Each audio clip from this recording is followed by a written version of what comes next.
Morning, everyone. Morning.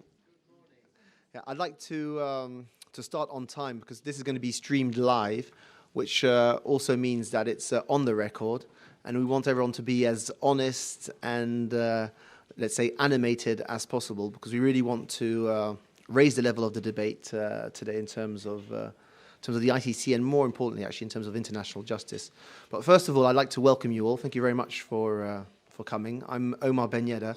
I'm the publisher at IC Publications. So we publish a number of magazines, New Africa and African Business, and others. And we also launched an events department a few years back.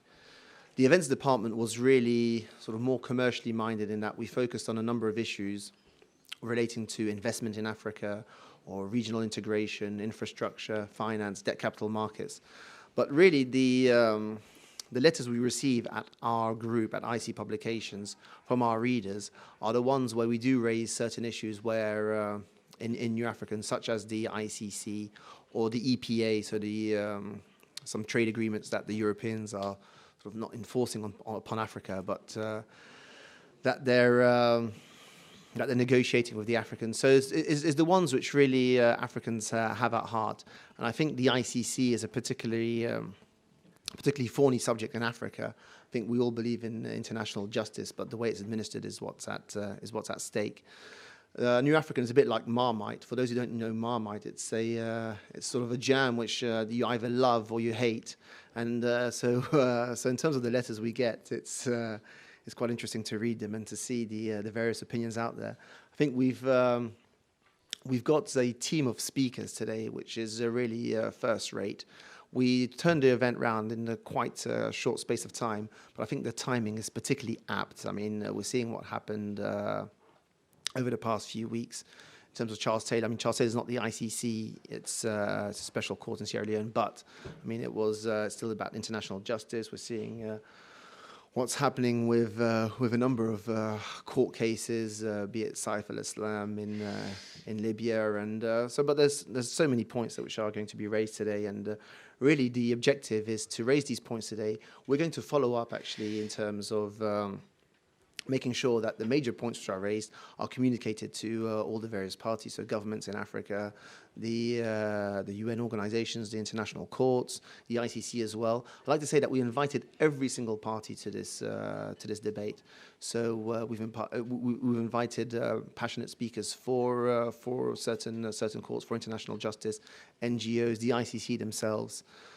Some have declined, some have not been able to make it, but we have invited every single party to keep it as open-ended and as balanced as is possible in this case. At the end of the day, I'd like to say that another reason is that these international courts. I mean, I joined the group about 8 years ago, and I've always been a bit, should I say, naive about the way the world is run, should we say.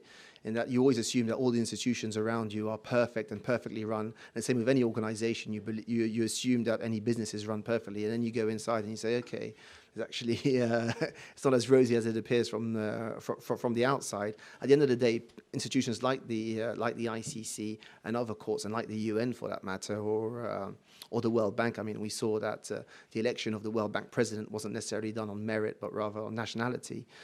We're seeing that these institutions actually need to be questioned, and they are run by humans, and all humans have their faults, weaknesses, and interests. So it's important that we do understand how these institutions are run, operate, and what we can do to hopefully improve them. And as Africans, our group is really strong. I'm from Tunisia originally, and we've had a phenomenal year and a half. But we strongly believe that.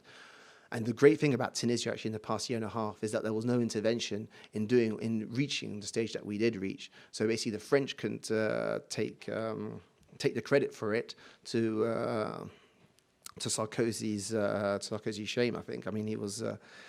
Anyhow, I don't want to talk about Tunisia, but we want to create homegrown solutions to our own problems, and we think actually we are better equipped at doing this today, even if our forefathers did a great job in terms of post-independence. But we are, I think, stronger in terms of on the international stage.